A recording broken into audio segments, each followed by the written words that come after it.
Bon, alors, puisqu'il n'est pas question d'exploser le timing de la soirée, parce qu'après, il y a quand même une grande partie musicale qui nous attend, eh ben, on va commencer notre discussion à deux avec Samira El Ayachi et Delphine Bertolon, en attendant Hélène Frappa, qui est quelque part dans la stratosphère autour de la gare Saint-Sauveur. En tout cas, bonsoir à toutes et à tous. Et donc, bienvenue à Delphine Bertolon et Samira El Ayachi, et à tout à l'heure pour Hélène Frappa. En tout cas, ce café littéraire, moi, me rappelle cette phrase de Fernando Pessoa qui dit « La littérature est la preuve que la vie ne suffit pas ». Mais je pense que si on est tous réunis ici, c'est bien parce qu'on pense que la littérature est la preuve que la vie ne suffit pas. Alors, je vous présente nos deux auteurs pour l'instant. Delphine Bertolon est romancière et scénariste. Elle a publié 5 romans et a déboulé dans la cour des grands avec Grâce en 2012, que vous avez peut-être lu.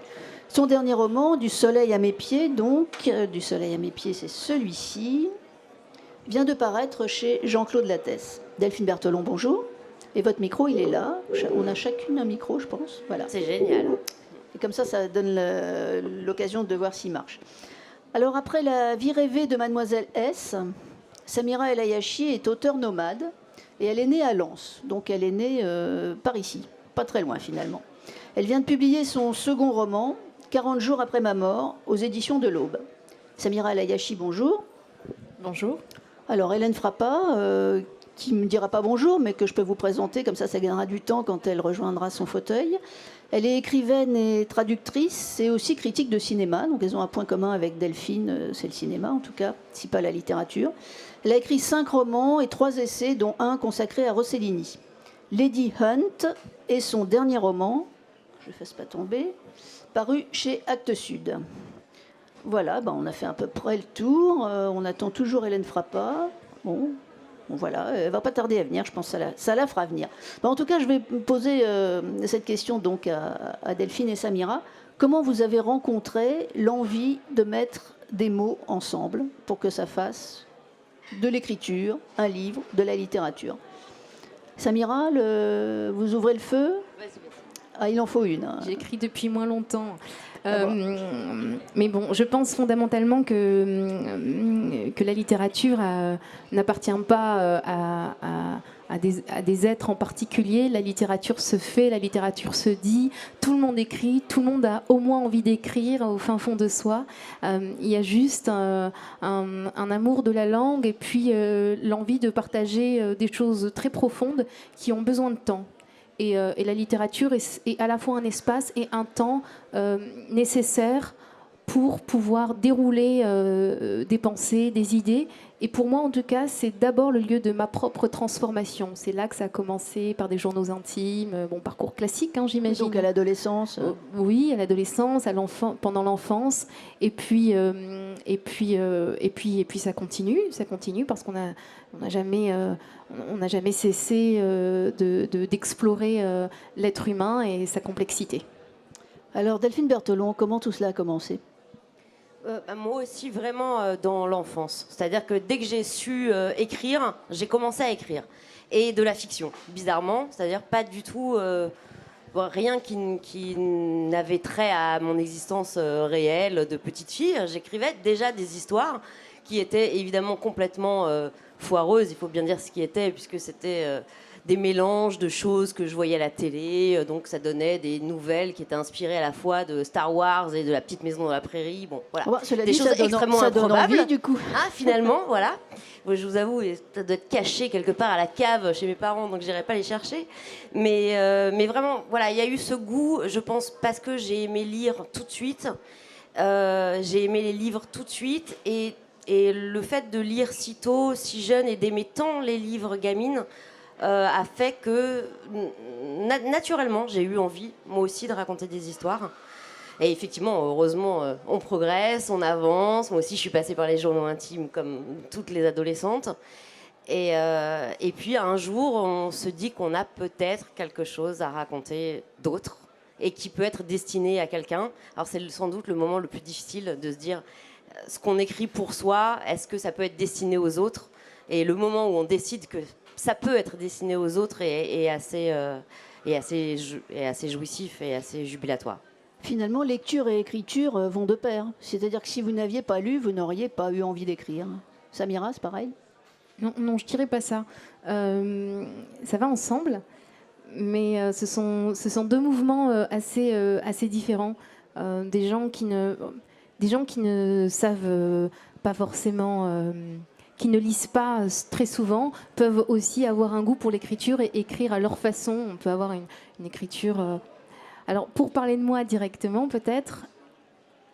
J'ai commencé, je suis née dans une famille où l'écriture n'était pas si important que ça. Par contre, la conversation, l'oralité était très importante. C'est ce que j'ai cru au départ. Et puis j'ai vu que finalement, dans ma famille, là où je suis née, en tout cas, les mots avaient leur importance. Il y a une sorte de fascination pour le livre, une peur. Vous voyez, à la fois un goût, un attrait et puis une grande peur. Parce que effectivement, les mots, pour moi, c'est des forces, des énergies, et les mots ont du pouvoir aussi. Bon, je ne dirais pas que les choses vont ensemble, c'est différent, mais c'est vrai que plus je lis et plus j'ai ma bibliothèque intime là, qui grandit, qui gonfle, et je me sens plus grande en lisant. En tout cas, les mots parlés et les mots écrits ont quelque chose à voir ensemble. Alors, on est contente d'accueillir Hélène Frappa, qu'on avait perdue tout à l'heure, mais que je vous ai présentée, donc je ne vais pas recommencer. Par contre, je vais vous reposer un petit peu la même question de départ. Comment vous avez commencé à avoir envie de mettre des mots ensemble pour raconter des histoires? Vous voulez dire il y a longtemps? Il y a longtemps, oui. Depuis que vous êtes née, en fait. Il marche pas très fort, votre micro. Je sais pas, ça date d'il y a très longtemps, quand j'étais enfant, en fait. Je pense que c'est venu beaucoup par la lecture. Sans doute. On y revient. La même chose. Ah, pardon, je suis voilà qui désolée. est intéressant, parce que ça veut dire... J'ai pas vu qu'il était l'heure, en fait. Ah bah ça passe vite, en Oui. fait. Donc. Et donc, oui, non, je pense que c'est par la lecture et par l'idée aussi que les livres étaient une sorte de maison, pour le coup, de refuge, d'abri. Et voilà. Et donc c'est venu naturellement. Je pense pas que ce soit naturel. Je pense que il faut pas que ça soit naturel. Enfin, je pense que c'est comment dire, ça vient pas d'un rapport naturel au langage. Sinon, il n'y a pas de raison d'écrire justement. Mais en tout cas, c'est venu, oui, comme une sorte de nécessité, oui. Est-ce que vous pensez que la littérature a une fonction cathartique? Samira? Ah oui, vous n'avez qu'un micro pour deux là, donc. Oui, évidemment. Oui, c'est une fonction cathartique, c'est l'espace où toutes les pulsions, où toutes les folies sortent, parce qu'il faut qu'il y ait ces espaces-là. Il y a des gens qui vont aller dans les fêtes foraines, d'autres pour se faire peur. Et évidemment, il y a cet espace qui est la littérature. Et la lecture, en ce sens-là aussi, c'est le lieu où qui vient purger les passions, justement, une fonction très ancienne qu'on trouvait déjà Cela dit, pour se faire peur, on peut lire vos 3 romans, on va bien réussir. D'ailleurs, Delphine Berthelon nous dit dans Le soleil à mes pieds que la vie est pire que n'importe quelle fiction. Alors finalement, est-ce que la fiction, c'est pas le meilleur moyen de parler de soi en parlant des autres? Très certainement. Très certainement. Moi, je travaille jamais sur ni de l'autobiographie, ni même de l'autofiction. Je travaille beaucoup sur la famille dysfonctionnelle, alors que j'ai une famille ultra normale. Donc précisément, heureusement, voilà. Et c'est sans doute justement ce qui me semble extrêmement romanesque dans la famille dysfonctionnelle, c'est que c'est quelque chose que je ne connais pas. Donc, bien entendu, mais avec, c'est vrai, cette idée que la vie par moment est pire que n'importe quelle fiction. Et du coup, notre travail à nous en tant qu'auteurs, je pense, c'est d'essayer de mettre en mots ces choses que tout le monde vit d'une manière ou d'une autre. Et d'ailleurs, on sait bien en tant que lecteur qu'il n'y a rien de plus merveilleux que d'un coup de lire une phrase dans un livre et de dire « mais voilà, c'est ça exactement, et je ne l'aurais pas dit de la sorte, mais c'est ce que je ressens profondément ». Et donc, du coup, on essaye, nous, à notre manière aussi, de faire ça, de transmettre ça au lecteur. Voilà, c'est cette chose un peu indicible qu'on arrive à mettre en mots, en tout cas qu'on essaye de mettre en mots, et qui résonne de manière universelle. En tout cas, que tout le monde vit, je ne suis pas tout à fait sûre, parce que les histoires que vous racontez toutes les 3 d'ailleurs, moi je n'ai pas l'impression que tout le monde les vit. En tout cas, tout le monde n'est pas Lady Hunt, tout le monde n'est pas le mort dans 40 jours après ma mort, et tout le monde n'est pas la petite et la grande sœur, c'est totalement horrible en fait comme histoire que vous racontez, et on est passionné du début jusqu'à la fin. Parce que en fait, dans vos 3 ouvrages, vous partez d'un drame qui est sous-jacent, mais qu'on ne comprend pas tout de suite, mais on sent très fort qu'il y a quelque chose de terrible qui s'est passé, aussi bien dans Lady Anne, par exemple. Et moi, j'avais l'impression que on pense les romanciers travaillent sur leurs rêves, mais vous avez plutôt travaillé sur des cauchemars. Est-ce que vous avez cette sensation, Hélène Frappat, de finalement introduire le cauchemar dans vos livres? Je pense qu'il n'y a absolument aucune différence entre un rêve et un cauchemar, sinon l'interprétation qu'on en fait, mais il n'y a aucune différence. Enfin, au sens où l'activité, oui, l'activité neuronale est la même. L'activité du rêve, voilà, et c'est la même chose en fait. C'est exactement la même chose, mais donc oui, là c'est parti d'un rêve effectivement, mais avec cette dimension. De toute façon, tous les rêves ont cette espèce de force inquiétante, je pense. Parce que chez vous, c'est totalement étrange. On est dans l'étrange du début jusqu'à la fin. Je pense que la vie est très étrange. Je pense pas que ce soit. Je pense qu'on a trop tendance à opposer ce qui serait la fiction et que souvent, même parfois, ça. Enfin, par exemple, on m'interroge sur des histoires de la question de la continuité du récit, etc. Mais je pense qu'aucun être humain n'a un sentiment de sa propre existence complètement continue, réunifiée. Enfin, tout ça, ça n'existe pas. Ça, c'est une fiction. Chacun. Non, mais c'est vrai. C'est même la manière dont on ressent le temps qui est complètement discontinu. Le fait que justement notre vie soit trouée par ces épisodes qui sont étranges en eux-mêmes des rêves. Donc l'étrangeté, je pense pas qu'il faille tellement en rajouter de ce point de vue-là. Oui, finalement, c'est la réalité. Je sais pas ce que c'est que la réalité. Moi, je fais pas semblant de croire à la réalité, donc après. Mais bon. Comment sont nés les personnages de vos romans, Delphine, Samira et Hélène? Samira? Alors, pour moi, les livres, l'écriture en tout cas, c'est l'espace de liberté. C'est là où je peux tout essayer sans censure, rêve, cauchemar, ce qu'on veut. Et en tout cas, c'est aussi l'endroit où je vais venir essayer de partager une question avec les lecteurs.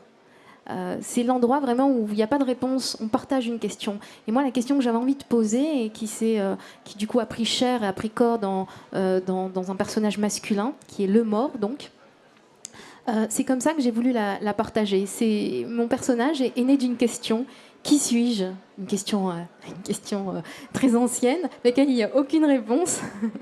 Mais en tout cas, ça m'a permis d'explorer la question de l'identité, de qui on est, qui je suis, et si, une fois mort, justement, je suis la somme de tout ce que les gens disent de moi, et je ne peux plus répondre, je ne peux plus participer à la conversation. Voilà. C'est ça qui est assez terrible, et c'est comme ça qu'est né mon personnage. Et c'est comme ça, finalement, qu'il est très vivant. Oui, c'est pas un livre qui parle de la mort. Non, et c'est un livre où il y a beaucoup d'humour. Il y a le mot mort dans le titre, mais en fait... C'est un livre qui parle de la vie, mais justement sous le prisme de la fin.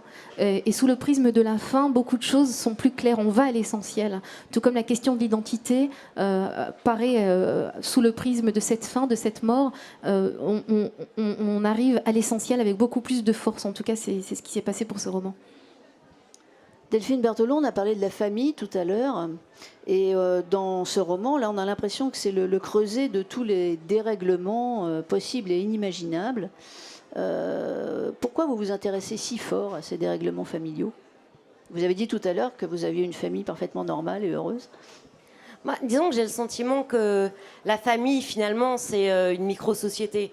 Mais une micro-société dans laquelle toutes les émotions sont exacerbées. C'est-à-dire que tout ce qui est de l'ordre de l'amour, évidemment, mais la jalousie aussi, les rapports de force, toutes ces choses-là existent. Et effectivement, moi qui viens d'une famille ultra normal, sans problème particulier. Il y a quand même des tensions dans toutes les familles. C'est le principe même de la famille. Et cette chose-là, on ne peut pas y couper. Et donc, moi, me projeter dans du coup, des familles avec des cadavres dans le placard, quelquefois au sens propre, etc., là, il y a matière à s'amuser, précisément, parce que moi, ce qui m'intéresse le plus, c'est de travailler sur les émotions humaines, et en fait, davantage sur la question de pourquoi. Pourquoi les gens font ce qu'ils font, pourquoi des gens normaux, a priori, on arrive à faire des choses complètement extrêmes. Et voilà. Et donc, quand on crée comme ça des familles très, très, très compliquées, avec des tas de secrets et des tas de non-dits, et là, en l'occurrence, comme dans Le Soleil à mes pieds, des rapports de dépendance, de domination, soumission, etc. Là, pour un auteur, il y a matière à s'amuser, pour moi. Parce que malgré tout, j'écris des histoires horribles, généralement. Enfin, non, qui, en tout cas, commencent très mal, finissent bien, pas pour tout le monde, mais finissent mieux, en tout cas.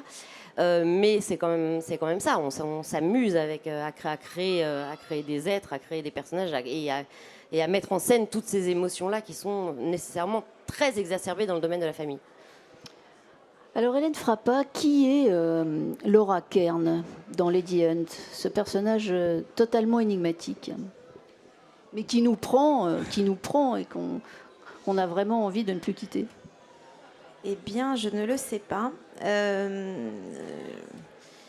ne peux pas répondre à cette question parce que, enfin, je veux dire, je peux faire semblant d'y répondre, mais je ne suis pas sûre que ça serait très intéressant. Je pense,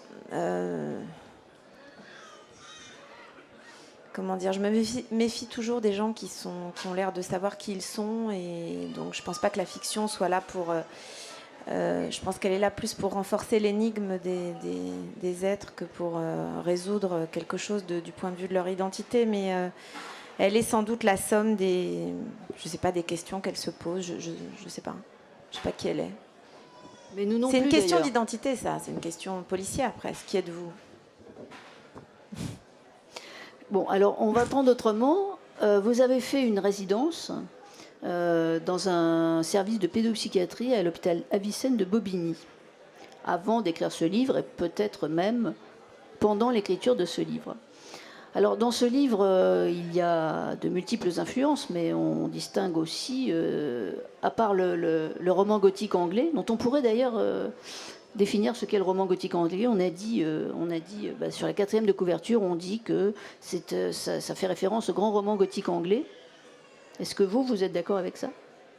Ça fait pas référence, mais disons que pour répondre sur la question de Avicenne, effectivement, j'ai passé un an dans un service de pédopsychiatrie, donc un hôpital psychiatrique pour enfants et pour adolescents en banlieue parisienne, à Bobigny, l'hôpital Avicenne, qui travaille sur. Donc c'est une des banlieues. Je crois que Bobigny, c'est la ville la plus pauvre de France. C'est dans le 93, hein, donc c'est une ville très pauvre. Donc il y a ces deux questions de la pauvreté et de la folie qui sont aussi liées, mais pas seulement, sachant que ce sont des patients qui sont quasiment tous d'origine immigrée, donc le français n'est pas leur langue maternelle, et c'est un hôpital en fait qui travaille beaucoup sur cette question-là, c'est-à-dire c'est pour ça que j'ai commencé à travailler avec eux en fait, sur cette idée de est-ce qu'une mère par exemple doit parler à son enfant sa langue si la langue qu'elle lui parle n'est pas la langue du pays, en l'occurrence la France, d'autant qu'en France il y a eu pas mal de directives politiques pour obliger les parents à parler à leurs enfants le français, même si ça les rend fous en fait. Ça rend fou les enfants que leurs parents ne leur parlent pas leur langue d'origine. Ça, c'est une chose très importante dont on ne parle pas tellement, mais c'est ça qui m'intéressait. C'est pour ça que j'ai atterri là-bas, en fait. Eux cherchaient un écrivain, et voilà. Bon, et donc, j'ai commencé à travailler avec eux, avec donc des enfants qui étaient tous issus de familles pas normales. Enfin, moi, je crois qu'il n'y a aucune...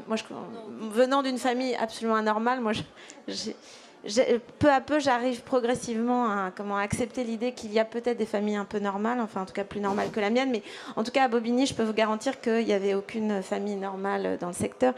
Et donc j'ai beaucoup travaillé autour des rêves, hein, qui étaient souvent des cauchemars de ces enfants qui étaient, alors les petits étaient là pour des consultations, et puis les grands, enfin les adolescents étaient à l'hôpital de jour, donc ils passaient toute la journée. Et donc finalement l'hôpital était leur maison.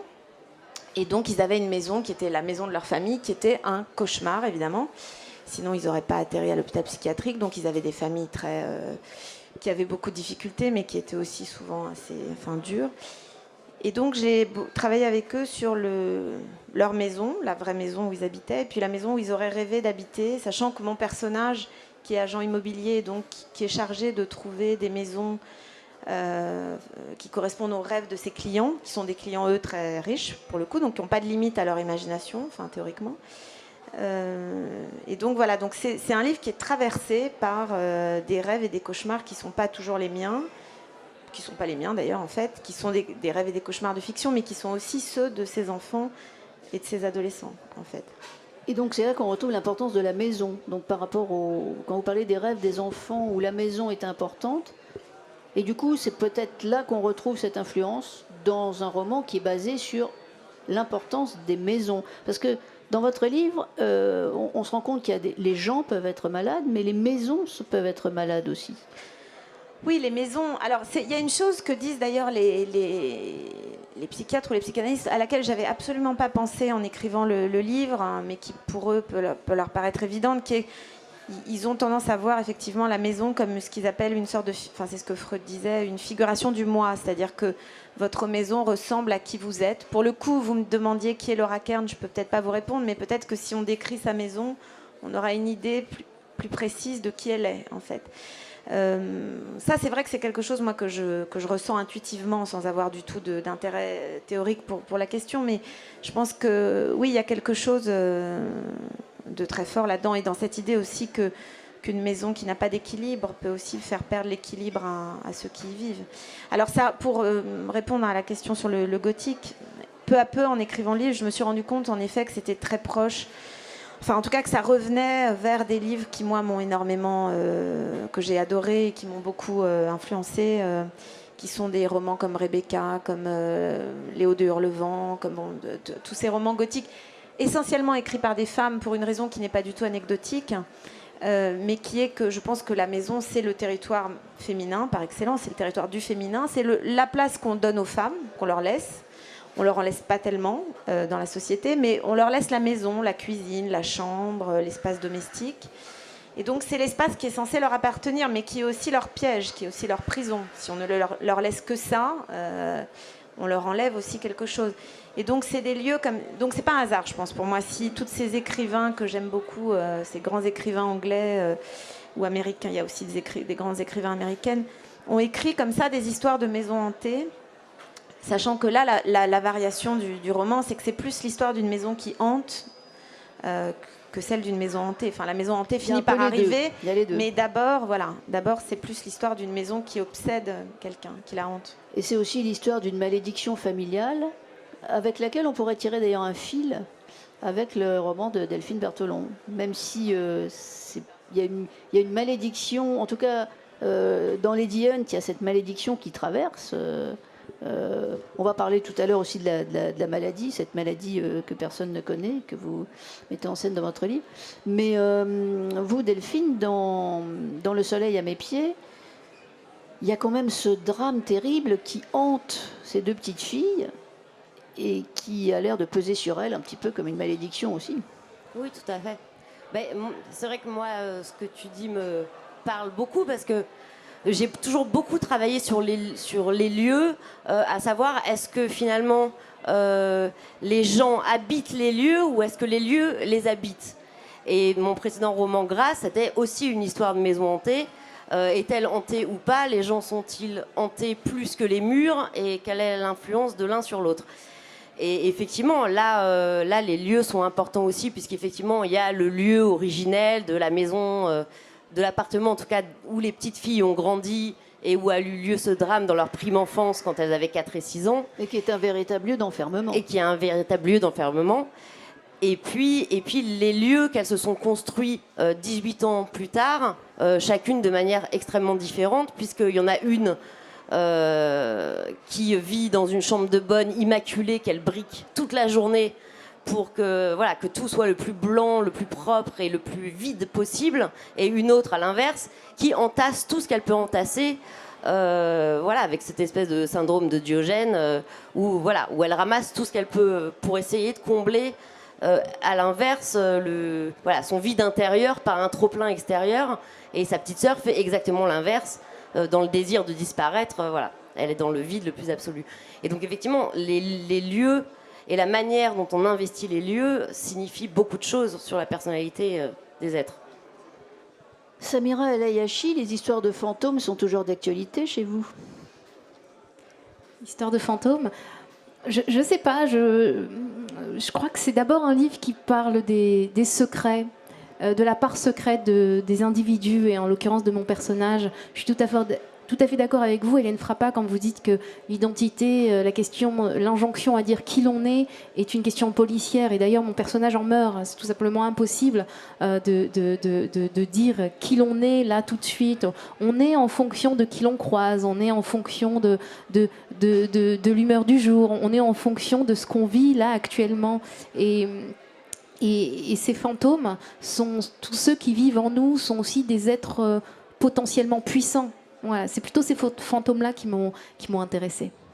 Alors il y a aussi la mémoire, que vous dites, cette foutue mémoire familiale. Là, je vous cite. Elle traverse de manière tragique, en tout cas, vos 3 ouvrages. Cette mémoire, elle a un rôle peut-être différent dans chacun de vous, chez chacune de vous, mais elle est extrêmement importante. Chez vous, Hélène Frappa, la mémoire, elle peut conduire aussi à la folie. Qu'est-ce que vous voulez dire en fait? Le souvenir, vous voulez dire? Le souvenir, en fait, par rapport à Laura, par rapport à son père, par rapport à sa mémoire familiale, finalement, ça la suit jusqu'à mettre en doute sa raison. Moi, je pense que c'est l'oubli qui conduit à la folie, pas la mémoire. Mais je pense que c'est plus quand on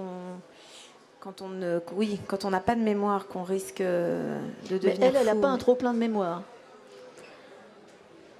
Moi, j'ai eu le sentiment, en tout cas en lisant votre livre, que voilà, c'est tout ce qu'elle avait au fin fond d'elle-même et qui ressortait comme des petites bulles au fil du temps. Toutes ces bulles avaient l'air de l'étouffer finalement. Non, oui, c'est juste, je pense. Enfin, moi, je suis complètement amnésique personnellement, donc j'ai pas de mémoire, mais vraiment du tout. C'est pas pratique pour la littérature. Si, parce que justement, enfin, je suis amnésique pour moi dans ma vie, mais je veux dire, du coup, je pense que c'est sans doute juste ce que vous dites, puisque c'est une manière, du coup, de rechercher, voilà. Enfin, les souvenirs se retrouvent dans les livres, enfin, les souvenirs manquants, surtout. Les livres servent à se créer des souvenirs qui sont pas là, mais c'est peut-être pour ça qu'il y en a trop. Donc, sans doute, vous avez raison, mais.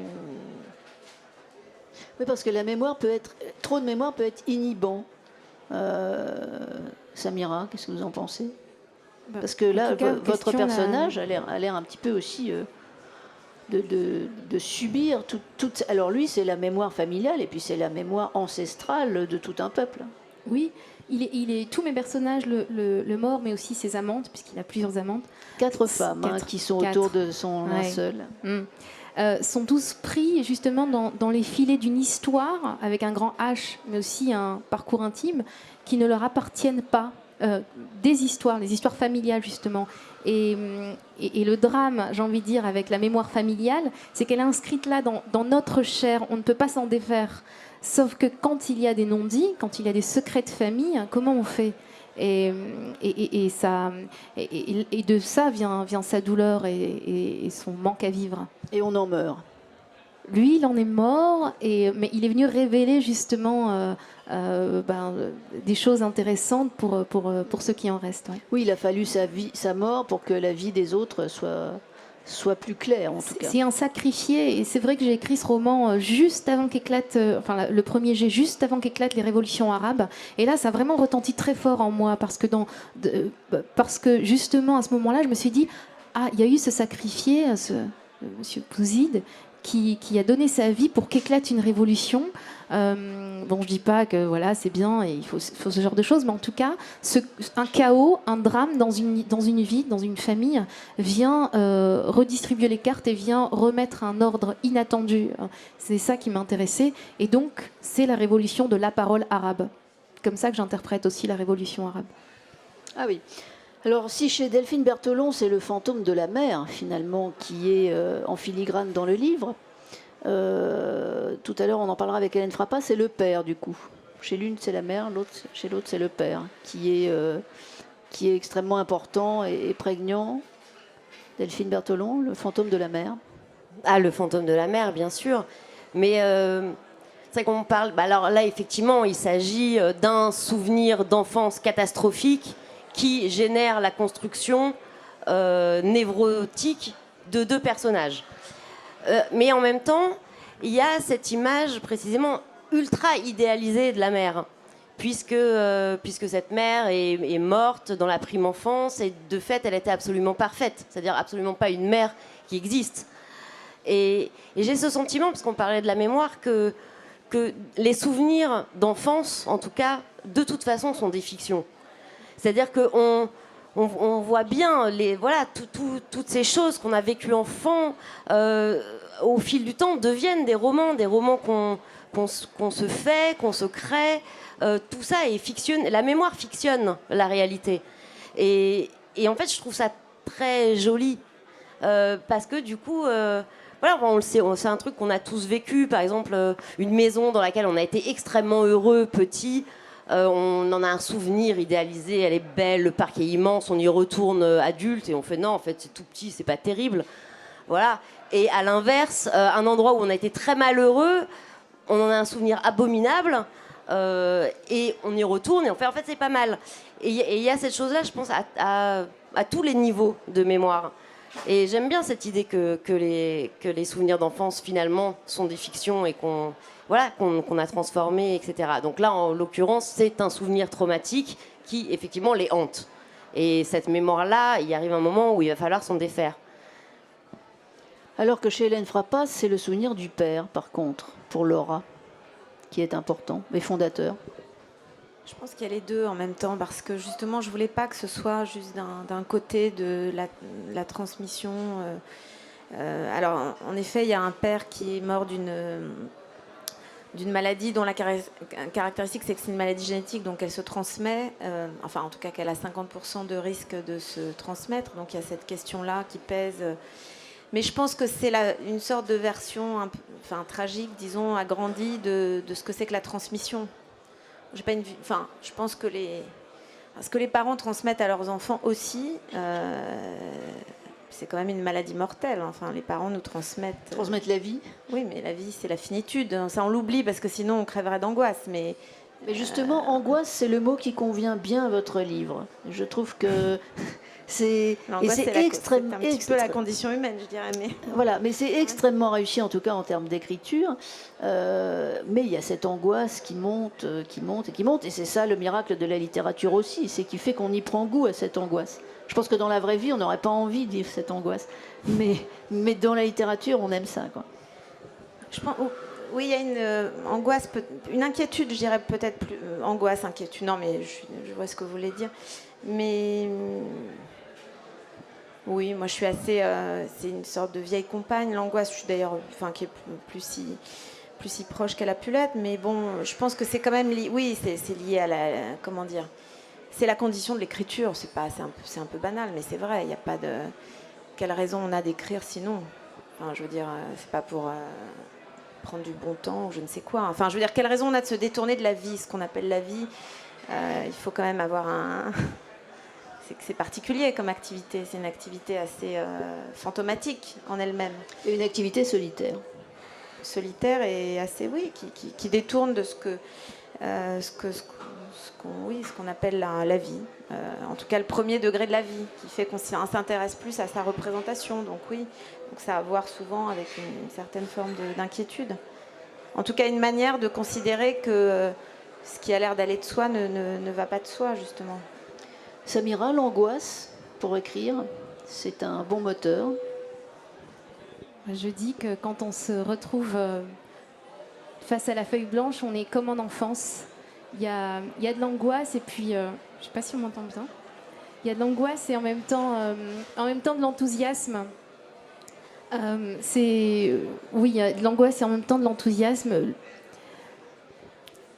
Pour moi, l'écriture, en tout cas, c'est là que... C'est très intéressant ce que vous dites, Hélène Frappa. moi, dans la littérature, c'est là que je suis le plus proche de la vie et des autres. Il y a un étrange mouvement de retrait. Je m'en vais, je prends mes affaires, je vais écrire au bord de la mer ou à Fès, au Maroc, ou voilà. Même dans ma chambre ici, peu importe. Mais c'est là que je suis le plus proche du vivant, de l'autre. C'est là que je suis tout comme en prière avec l'autre. Alors, c'est un mot religieux qui fait un peu peur comme ça, mais c'est une forme de contact avec l'autre. C'est très, très beau, mais il y a beaucoup d'angoisse. Et en tout cas, dans l'écriture de ce roman-là, où on est dans une famille traditionnelle et il y a beaucoup de transgressions, j'ai été très, très, très mal à l'aise, très mal dans l'écriture. Vraiment, pas bien du tout, malade. C'est pas angoissé, mais malade. Malade d'écriture, mais c'était un passage obligatoire en tout cas. En tout cas, vous l'avez écrit à Fès, j'imagine, parce que ça se passe à Fès. Oui, j'avais besoin de... Je l'ai écrit un peu partout, je vais dire nomade, c'est ça. Mais Fès, c'était une ville intéressante. Je ne sais pas si certains d'entre vous sont déjà allés au Maroc. En tout cas, Fès, il faut y aller. Dans la Médina, tout résonne.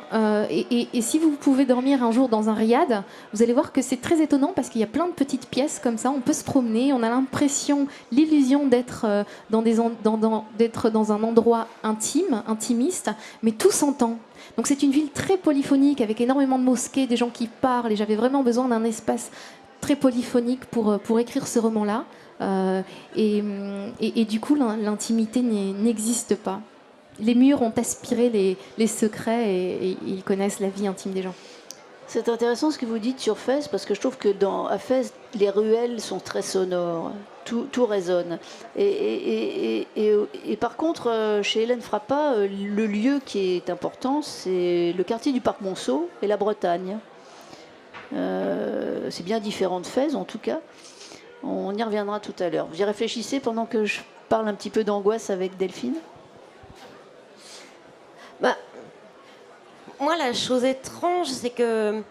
Alors, bien évidemment, comme Hélène, moi aussi, je pense que en fait, j'ai du mal avec la vraie vie. Et que j'ai toujours tendance à préférer sa représentation, parce que c'est d'un coup un monde que j'ai l'illusion de contrôler. Alors que dans la vie, je contrôle rien et je suis toujours un peu à côté de mes pompes. Et d'ailleurs, j'ai souvent des personnages qui sont un peu à côté de leurs pompes, qui ont du mal à vivre, à vivre avec la réalité. En revanche, la chose merveilleuse qui est vraie avec la lecture déjà, c'est qu'avec un livre, on n'est jamais seul.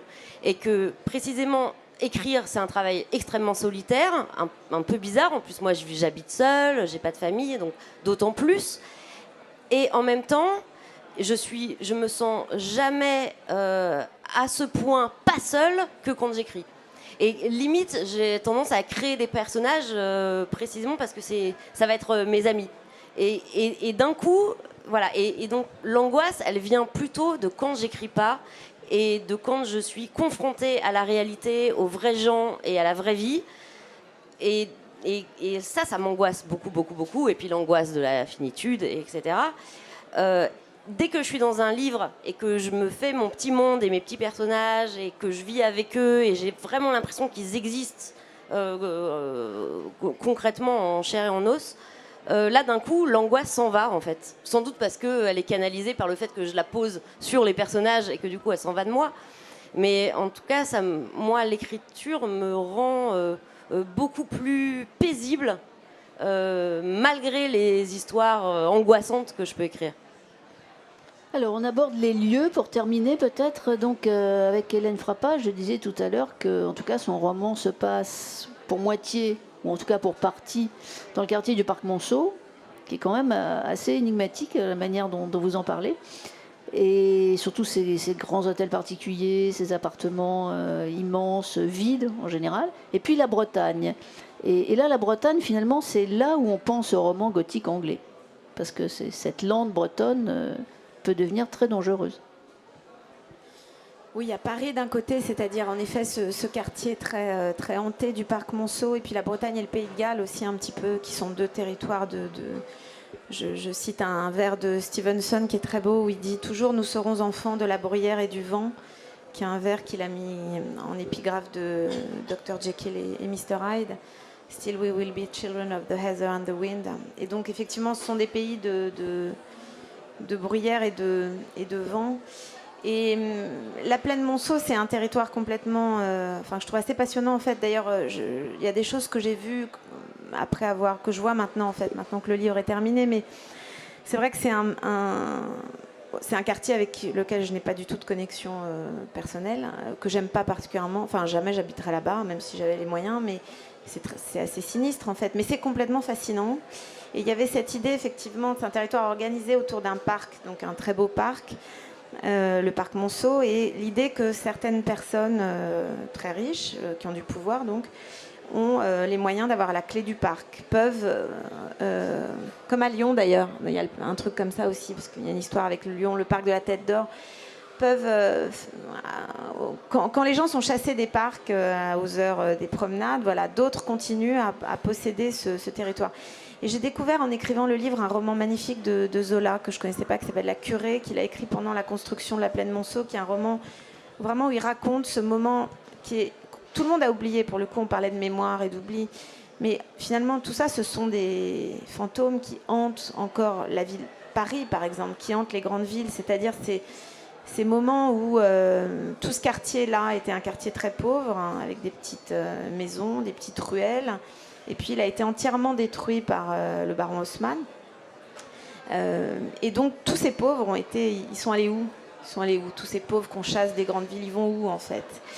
Et ils vont où tous ceux qui construisent ces hôtels particuliers, qui meurent souvent en les construisant, qui disparaissent? Est-ce que leurs traces sont là dans ces maisons? Est-ce qu'il y a du sang qui coule dans les murs, comme dans le dernier film de Tarantino qui est très beau, où il est question des Noirs et de l'esclavage justement de ce souvenir-là, et on voit une maison hantée justement avec le sang hantée par l'esclavage, le sang qui coule dans les murs. À Paris aussi, il y a du sang qui coule dans les murs.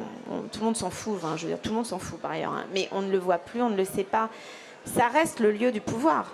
Ça reste exactement les endroits où tous les gens qui détiennent le pouvoir actuellement habitent. Bon, il se trouve que c'est là où elle travaille, hein, et c'est là où elle vend des appartements vides à des gens très riches, donc qui peuvent. Mais il y a ces traces-là. Et donc il y a une question aussi politique pour moi derrière, finalement, et qui a à voir aussi avec un territoire dont elle rêve beaucoup. Elle rêve de s'exiler. Bon, finalement, elle part pas, mais il y aura une suite, en fait, où elle va Vancouver. aller. Voilà. Vancouver, qui est aussi un lieu complètement, qui a été entièrement édifié sur le génocide des Indiens. Sauf que c'est beaucoup plus proche, c'est 3 générations avant. Donc certains s'en souviennent, certains ont connu des Indiens. Puis on les voit, ils sont complètement drogués, complètement alcooliques dans les rues, c'est des zombies, c'est des sortes de zombies. Donc ces fantômes-là, ils sont là aussi, ces spectres-là, mais c'est finalement, tout est là. Enfin, il suffit de regarder. Et tous ces fantômes font la littérature, en tout cas la vôtre. Vous les assemblez c'est une sorte de... Je pense qu'on parle toujours pour les morts et à la place des morts et avec eux. Ça, c'est... Comme Samira d'ailleurs dans son livre. Alors, une dernière question pour Delphine sur les lieux, avant de terminer cet échange. L'importance des lieux. On le sent. Enfin, là, le lieu, il n'est même pas nommé sous le soleil à mes pieds. Le lieu réel, le lieu originel, voilà. Vous voulez dire? Oui. Bah, elle appelle ça l'immeuble des Fossés. Oui, voilà. Mais bon. Est-ce que c'est le nom réel de cet immeuble? Est-ce que c'est un nom fantasmé? On ne sait pas très bien. En tout cas, c'est un endroit qui est quasiment de l'ordre de l'inconscient. Enfin, c'est là, c'est le nœud, c'est joué là, à cet endroit-là. Cet endroit, d'ailleurs, a depuis été détruit, visiblement, pour construire des tonnes de HLM pour mettre tous ces gens qu'on ne sait jamais où mettre. Donc cet endroit n'existe plus. Donc il est effectivement vraiment de l'ordre du souvenir. Du souvenir et puis du traumatisme originel et qui en plus a été rasé à l'inverse de la mémoire qui, elle, malheureusement, on ne peut pas raser. Et d'ailleurs, on a l'impression que tout se passe dans leur tête à ces 2 petites filles. On a presque l'impression que c'est évanescent, ce n'est qu'une pensée. Ça n'a pas de réalité. Non, bien sûr.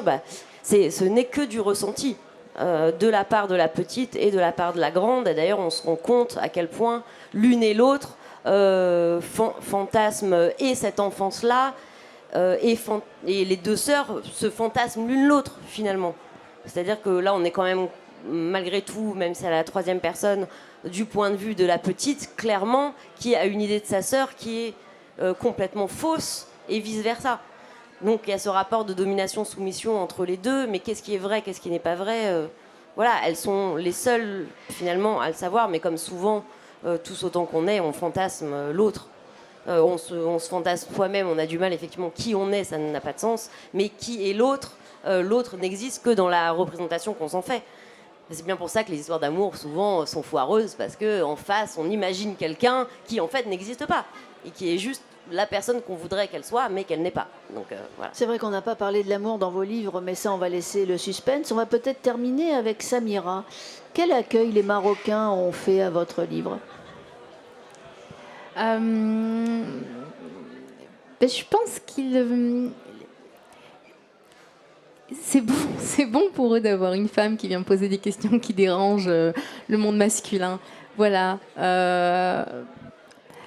Ils m'ont beaucoup soutenue pour le premier roman. Vraiment, j'ai eu un bel accueil, un peu comme si j'étais l'enfant du pays, vous voyez. Mais là, je viens avec un livre qui dérange un peu, qui vient poser des questions, dans des familles traditionnelles. Mais j'ai beaucoup d'amour pour mes deux terres, d'où je suis née, d'où je vis. Je suis née en France, mais voilà, il y a cet imaginaire qui me colle à la peau, cette mémoire familiale qui est aussi créatrice d'imaginaire et de langage. Et je prends cet héritage et je le rends. Voilà, c'est votre héritage. Et vous le partagez avec nous. Eh bien, Delphine Bertolon, Samira El Ayachi et Hélène Frappa, un grand merci pour avoir répondu à mes questions. Donc, je rappelle la parution de 40 jours après ma mort aux éditions de l'Aube, de Lady Hunt aux éditions Actes Sud et de Le Soleil à mes pieds aux éditions Lattès. Alors, dans quelques instants, place à la musique et à la danse avec le groupe La Goutte. Et il me semble que je laisse la parole à Léon Azadkanian qui est là, voilà, il n'est pas loin. Donc, directeur du Centre régional des lettres et du livre. Léon. Merci Françoise. Merci Delphine Bertolon, Samira El Ayachi, Hélène Frappa. Voilà, mais moi je vais passer la parole à mon tour à Henri Dudzinski, le président du Centre régional des lettres et du livre Nord-Pas-de-Calais, mais Muriel peut venir nous rejoindre, Émilie aussi. Alors voilà, tout à l'heure, au tout début, vous avez eu le générique de début, maintenant c'est le générique de fin. Pas tout à fait, parce que voilà, il y a quand même le bal tout à l'heure. Mais c'est, voilà, on voulait vous dire, vous remercier d'avoir été là et d'avoir partagé avec nous ce moment autour, voilà, de l'amour de la littérature et des livres. Henri. Merci Léon, merci Muriel, merci tous pour ce remarquable moment. C'est la 3e édition. Alors moi je me souviens de la toute première édition, je tremblais presque au micro parce qu'il y avait plein de choses qui étaient en devenir, notamment pour le CRL. Je ne vais pas m'étendre sur le CRL, mais il est bien installé aujourd'hui dans le paysage. La soirée continue maintenant pour des moments encore très agréables. Musique, vous pouvez chanter, vous pouvez danser, écouter. Et puis vous pouvez toujours venir voir les auteurs qui sont en dédicace. Voilà, bonne soirée à tous. Muriel. Merci, merci. Bah, écoutez, voilà, place à la musique. Donc on appelle les musiciens de la Goutte pour lancer le bal, pour terminer joyeusement avec les auteurs, les lecteurs et puis tous ceux qui sont là avec nous ce soir. Merci et on vous donne rendez-vous à l'année prochaine, j'espère. À bientôt.